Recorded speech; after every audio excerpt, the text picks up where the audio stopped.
नमस्कार दोस्तों, कैसे हैं आप सभी। आशा करता हूँ आप सभी अच्छे होंगे। तो दोस्तों, आज की जो मेरी वीडियो है ये काफ़ी दिनों बाद मैं पोस्ट कर रहा हूँ और इस वीडियो के अंदर मैं आपको कई सारी चीज़ें बताऊँगा। आपको इस वीडियो के अंदर मैं बताऊँगा दोस्तों कि यहाँ पे इतने सालों में क्या-क्या इसमें अपॉर्चुनिटीज़ खोई है सीएनसी ने, या फ्यूचर के अंदर सीएनसी के अंदर क्या अपॉर्चुनिटीज़ होने वाली है, वो सारी चीज़। साथ ही दोस्तों हम डिस्कस करेंगे कि अभी करंट में क्या सिनेरियो चल रहा है सीएनसी मशीन को लेके। साथ ही जो नई-नई मशीनरीज़ जो आई हैं, जो डेवलप हुई है, उनमें कैसा स्कोप है, वो सारी चीज़ हम देखेंगे। साथ ही हम ये चीज़ भी देखेंगे दोस्तों कि कहाँ पे क्या-क्या अपॉर्चुनिटीज़ है, प्लांट्स वगैरह कितने हैं सीएनसी के, या क्या ऐसी मशीनें भी आई है जिन्होंने सीएनसी की जगह ले ली है, वो चीज़ सारा कुछ इसमें अंदर ये भी देखेंगे कितना पे स्केल है, कौन आदमी कौन क्या कर सकता है सीएनसी के अंदर। प्रोग्रामिंग ऑपरेटिंग सारा कुछ करने के लिए आपको क्या करना पड़ेगा, सबसे पहले ये चीज़ तो बोलना चाहूँगा दोस्तों, जो भी मेरे चैनल पे नए व्यूवर्स आए हैं, चैनल को सब्सक्राइब कीजिए, लाइक कीजिए, शेयर कीजिए, कमेंट कीजिए और मुझे ज़रूर बताएं आप के कमेंट में कि आपको ये वीडियो कैसी लगी, वो सारा कुछ। तो दोस्तों, मैं इसके अंदर आपको देना चाहता हूँ वेरी क्लियरली कि सबसे पहले देखो, सीएनसी मशीन के अंदर ऐसा होता है कि जैसे आप कोई भी नया हमारा प्लांट होता है, तो जैसे ऑटोमोटिव प्लांट हो गया या फिर आपका अदर कोई प्लांट हो गया, वॉल लाइन हो गई या आपकी पाइपलाइन हो गई, जितनी भी लाइंस होती हैं उनमें जो इक्विपमेंट्स वगैरह बनते हैं, जो चाइल्ड पार्ट बनते हैं, वो सारे सीएनसी मशीन से बनते हैं। सीएनसी मशीन में दोस्तों सीएनसी टर्निंग मशीन होती है, एक होती है सीएनसी मिलिंग मशीन, जो वो मिलिंग करती है, जिसको हम वीएमसी बोलते हैं जनरली। एक होती है एचएमसी, जिसको हम हॉरिजॉन्टल मशीनिंग सेंटर बोलते हैं। तो दोस्तों, ये सारी मशीन्स जो होती हैं, इसके लिए एक स्पेसिफिक प्रोग्रामिंग होती है, जिसको जो प्रोग्रामिंग है वो प्रोग्रामर करता है और प्रोग्रामर प्रोग्राम डाल के चला जाता है, बस ये है। और इसके बाद अपना अगला नंबर आता है ऑपरेटर का, जो केवल मशीन ऑपरेट करता है, वो चीज़। एक बंदा और होता है दोस्तों, जो कई कंपनियों में उसकी अलग पोस्ट दी जाती है, उसको बोलते हैं सेटर।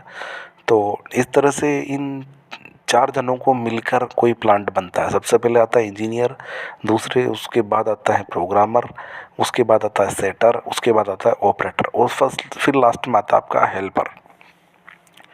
तो यहाँ पे दोस्तों, अगर आपको सीएनसी के अंदर मास्टर आदमी बनना है, तो मास्टर आदमी बनने के लिए आपको सबसे पहले क्या होगा, ऑपरेटिंग आपको करनी पड़ेगी दोस्तों, ये चीज़ है।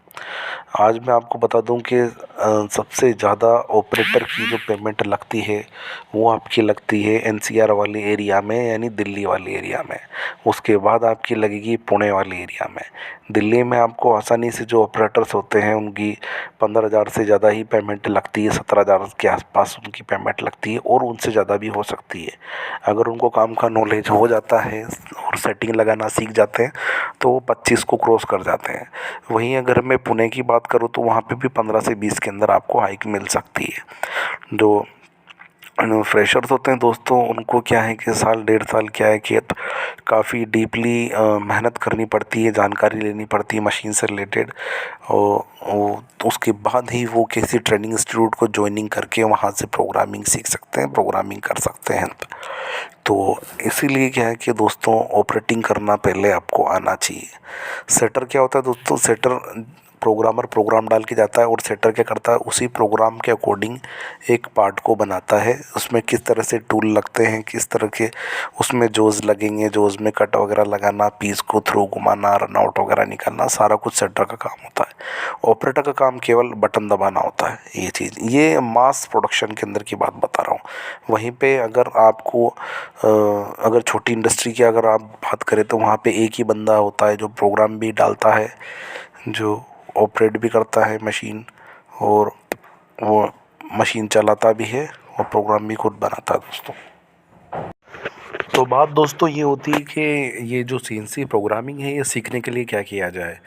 तो दोस्तों, इसको सीखने के लिए सबसे पहले तो क्या है कि आपको मैं यही बोलूँगा कि अगर कोई फ्रेशर बंदा है तो उसको सीएनसी ऑपरेटर के पद पे काम करना चाहिए और वो अपना एक्सपीरियंस लेना चाहिए। साथ ही साथ क्या है कि किसी भी इंस्टीट्यूट में जाके, कोई अच्छे इंस्टीट्यूट को ज्वाइन करके वहाँ से सीएनसी प्रोग्रामिंग का कोर्स सीखना चाहिए। थ्योरेटिकली किस तरह से टूल को चलाया जाता है, वो सारी जानकारी आपको वहाँ से मिल जाएगी। साथ ही साथ दोस्तों यहाँ पे आपको ऑफसेट की, टूल की और सेटिंग की जानकारी जो है वो लेना बहुत ज़रूरी है, जिससे क्या है कि आप एक अच्छे सेटर बन सकें। ज़रूरी ये नहीं दोस्तों कि क्या है कि आप प्रोग्रामर बने तभी आप क्या है कि सारा कुछ कर पाएंगे। प्रोग्रामर बनने की पहली सीढ़ी जो होती है वो आपकी हेल्पर से स्टार्ट होती है, हेल्पर, ऑपरेटर, फिर उसके बाद में सेटर, देन आपका प्रोग्रामर आता है। अगर इंडस्ट्रियल बेस पे मैं बात करूं तो जो इंजीनियर लेवल के लोग होते हैं या फिर जो सीनियर हेड वर्क सेक्शन वगैरह होते हैं, मैनेजर्स होते हैं, उनसे कहीं ज़्यादा नॉलेज की बात करूं तो मैं प्रोग्रामिंग को होती है। ये बात ज़रूर क्या है कि कुछ लोगों को वीडियो देख रहे होंगे तो बुरी लगेगी, बट जो एक्चुअल बात है वो यही है। क्योंकि क्या है कि उन लोगों को प्रोडक्शन से रिलेटेड सारी जानकारी होती है, साथ ही इनको ड्राइंग के बेसिस पे किस तरह से सोच विचार करके प्रोग्राम बनाना है वो चीज़ भी होती है। मैं आपको बता देना चाहता हूँ कि जितनी भी बड़ी इंडस्ट्रीज़ होती है, बड़ी एमएनसी कंपनी होती है, उसके अंदर जो प्रोग्राम होते हैं वो पहले से फीड हुआ करते हैं। बस उसके अंदर क्या है कि जो इंजीनियर्स वगैरह होते हैं उसमें किस हिसाब से हमको एक जो साइज़ है वो किस हिसाब से मेंटेन करके चलना, कंट्रोल प्लान के हिसाब से वो चीज़ डिसाइड होती है। जितनी भी बड़ी बड़ी ओईएम कंपनी हो गई या और भी आपकी एमएनसी कंपनी हो गई, वहाँ पे सब में प्रोग्राम पहले से मशीन के अंदर फीड होते हैं। अगर मान लो कोई नया डेवलपमेंट करना होता है दोस्तों, तो वहाँ पे आर&डी की टीम होती है, डीएनडी की टीम होती है, रिसर्च एंड डेवलपमेंट की टीम होती है। उस टीम मेंबर सारे क्रॉस फंक्शन करके, सारा कुछ करके, वो सब अपना लॉजिक लगा के प्रोग्राम बनाते हैं। वहीं अगर मैं छोटे ऑर्गेनाइजेशन की बात करूँ तो वहाँ पे डेवलपमेंट नहीं होता है, वहाँ पे खुद ही लोग अपने हाथ से डेवलप करते हैं प्रोग्राम लोग, तो वो एक प्रोडक्शन लेवल का काम हो जाता है। यहाँ पे दोस्तों मैं बोलना चाहूँगा, अगर आप सीएनसी प्रोग्रामिंग सीख रहे हैं तो आपको साथ में ऑटोकैड की जानकारी होना ज़रूरी है। अगर आप कोर्स कर ही रहे हैं तो आप ऑटोकैड को क्यों छोड़ें, क्योंकि क्या है कि प्रोग्रामिंग प्रोडक्शन के साथ साथ आपका डिज़ाइनिंग लेवल है वो भी आपका क्या है कि काफ़ी स्ट्रॉन्ग होगा इसको देखने पे। यहाँ पे मैं क्वालिफ़िकेशन की बात करूँ तो दोस्तों कौन कौन कर सकता है सीएनसी प्रोग्रामिंग का कोर्स, इसमें कोई भी इशू नहीं है, क्योंकि क्या है कि छोटे से छोटे ऑर्गेनाइजेशन में अगर हम बात करें तो वहाँ पे जो बिना पढ़े लिखे लोग होते हैं वो भी अच्छी प्रोग्रामिंग करते हैं, just on the basis of their experience. यहाँ पे किसी कंपनी में किसी आदमी को अगर 10-15 साल हो चुके हैं तो वो एक बारीक से बारीक जानकारी भी रख पाएगा।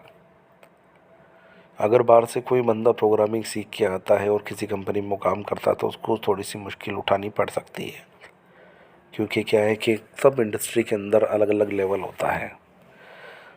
मशीन्स की मैं बात करूं दोस्तों तो क्या है, सीएनसी, वीएमसी और एचएमसी मशीन के अंदर अगर कोई डिफरेंट होता है तो एक्सिस का होता है। जहाँ पे सीएनसी के अंदर 2 एक्सिस होती है, वहीं वीएमसी के अंदर 3 और एचएमसी के अंदर 4 से ज़्यादा एक्सिस हो सकती है। एज की बात करूँ तो दोस्तों अगर आप 12th में कहाँ पढ़ रहे हैं या 10th में पढ़ रहे हैं तो उनके साथ साथ आप ये कोर्स कर सकते हैं। या फिर किसी इंडस्ट्री में अगर आप वर्क कर रहे हैं, आपकी जो एज है वो 18 से ऊपर होनी चाहिए एज़ पर जो क्राइटेरिया है गवर्नमेंट रेगुलेशन के हिसाब से, तो वो चीज़ आपको ध्यान में रखना ज़रूरी है। दोस्तों बता देना चाहता हूँ 2023 की तुलना में 2023 ख़त्म हो चुका, 2024 लग चुका है।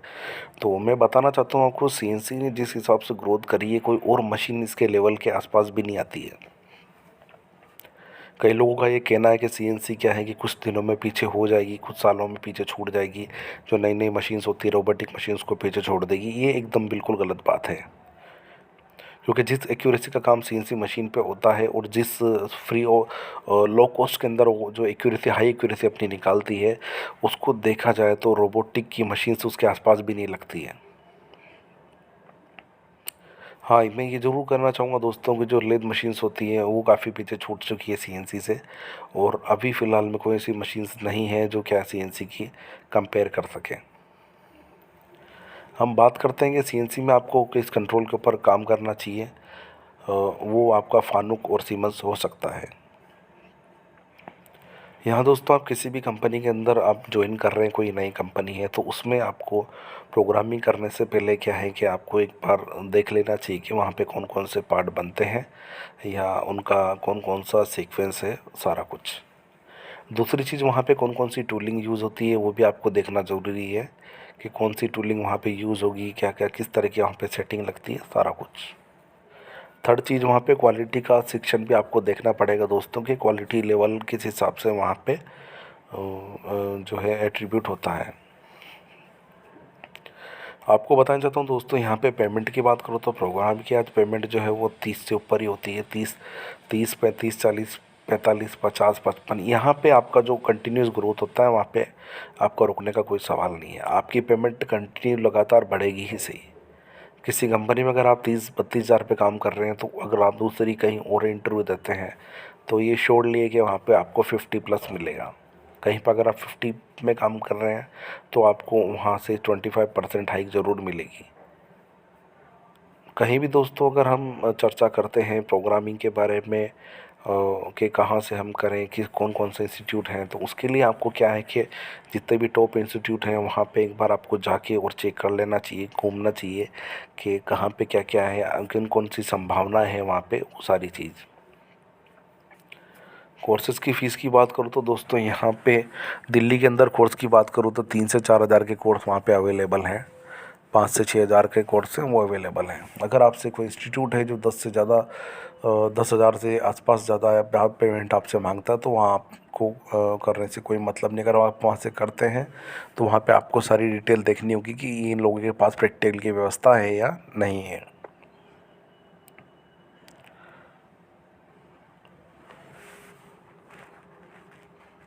CNC मशीन की बात करूँ तो दोस्तों आने वाले कई सालों में इसका और अच्छा ग्रोथ होने वाला है। जो भी बंदे अगर मान लो नए बंदे इस वीडियो को देख रहे तो मैं उनसे ये गुजारिश करूँगा कि आप जल्द से जल्द कोई कंपनी को पकड़ें, वहाँ पे अच्छे से आप काम सीखें, वहाँ पे आप ऑपरेटिंग करें, अलग अलग जोश लगाने का ट्राई करें। सॉफ्ट जोश क्या होता है, हार्ड जोश क्या होते हैं, किस तरह से हमको बॉल पकड़ना है, बॉल की सेटिंग कैसे होती है और शाफ्ट की सेटिंग कैसे होती है, सारा क्विल वगैरह सारा कुछ आपको इसकी जानकारी हो जाएगी। यहाँ पे वीडियो के अंत में मैं यही बोलना चाहूँगा दोस्तों कि अगर जो को ऑपरेटिंग लेवल पे जॉब नहीं मिल रही है, जो जॉब करना चाहता है, तो आप मुझे नीचे मेरे कमेंट बॉक्स में अपना मोबाइल नंबर छोड़ सकते हैं, वहाँ से मैं आपको कांटेक्ट कर लूँगा।